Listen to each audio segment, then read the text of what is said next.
Hello everyone, finally নিয়ে এলাম আমার ননদের বিয়ের ব্লগ। তো দেখো ডেকোরেশনটা সিম্পলের মধ্যে খুবই সুন্দর হয়েছিল। তার জন্য আমি দেখো এখানে একটা স্লো মোশন ভিডিও বানিয়ে নিয়েছি, কিন্তু স্লো মোশন ভিডিওটা না ক্লিয়ার হয়নি। তো আস্তে আস্তে আমরা ওদের বাড়িতে চলে যাচ্ছি। তো দেখো ওর কাছে এসে পৌঁছে গেলাম। ওকে কেমন লাগছে কমেন্টে জানিও। ওর সঙ্গে আমরা একটা ভিডিও ক্লিপস নিয়ে নিলাম, একটু ফটো তুলে নিলাম। অন্যদিকে বরযাত্রী এসে পড়েছে, দেখো সবাই গিয়ে আবার বরকে দেখার জন্য দাঁড়িয়ে রয়েছে।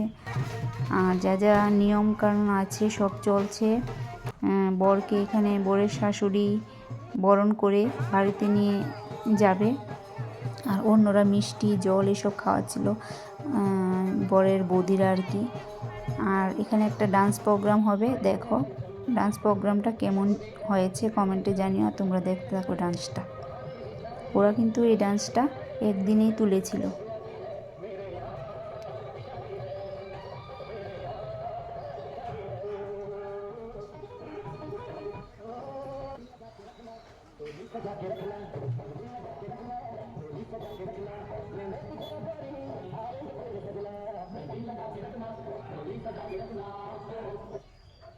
তো এখান থেকে বর এসে বাড়িতে বসে গেছে, আর অন্যদিকে কন্যাকে নিয়ে আসার জন্য রেডি করানো হচ্ছে। ওর মায়ের কোল থেকে নিয়ে আসতে হয়।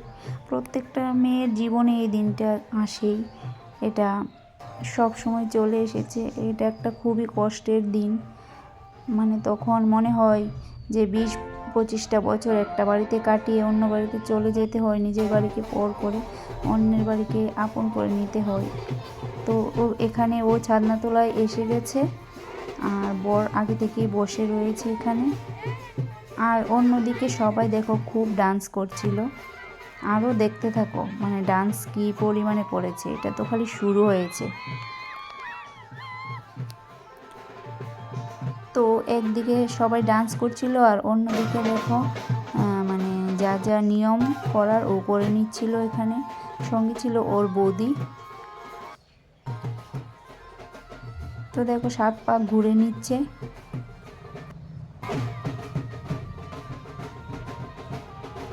সেই সঙ্গে সবাই দেখো কিভাবে ডান্স করছিল। আমিও ডান্স করছিলাম, কিন্তু আমি ক্যামেরা করতে পারছিলাম না। তো সবাইকেই তুলছিলাম। দেখো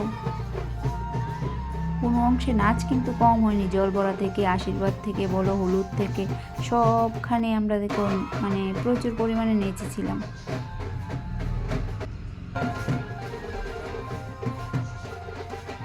তো ফাইনালি ওদের 7 পাক হয়ে গেল। এখন হবে সিঁদুর দান পর্ব। যার যেভাবে নিয়ম, আমাদের এইভাবেই নিয়ম, মানে যেখানে ছাদনাতলাতেই সিঁদুর পরাতে হয়। তো ফাইনালি ওকে দেখো সিঁদুর পরানো পর্ব শুরু হয়ে গেছে। এই দেখো, তো ওকে দেখো সিঁদুর পরিয়ে দেওয়া হয়েছে। 3বার পরাতে হয় বলছিল, তো 3বার পরাচ্ছে। আর সবাই দেখো ফটোশ্যুট করে নিচ্ছে, ক্যামেরাম্যান, আমরাও ক্যামেরাম্যান হয়ে গেছি। আর এখান থেকে এবার নেমে ওরা বসবে দানের জায়গা, যেখানে কন্যার বাবা দান করে সেখানে।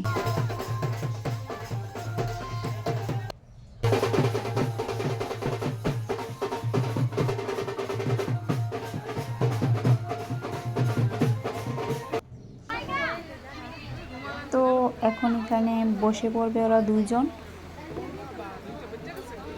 অনেকটা রাত্রি হয়ে গিয়েছিল, আমি আর বেশি ক্লিপস নিতে পারলাম না। আজকের জন্য ব্লগটা এতটুকু। নেক্সট ব্লগ নিয়ে আসছি তোমাদের সাথে।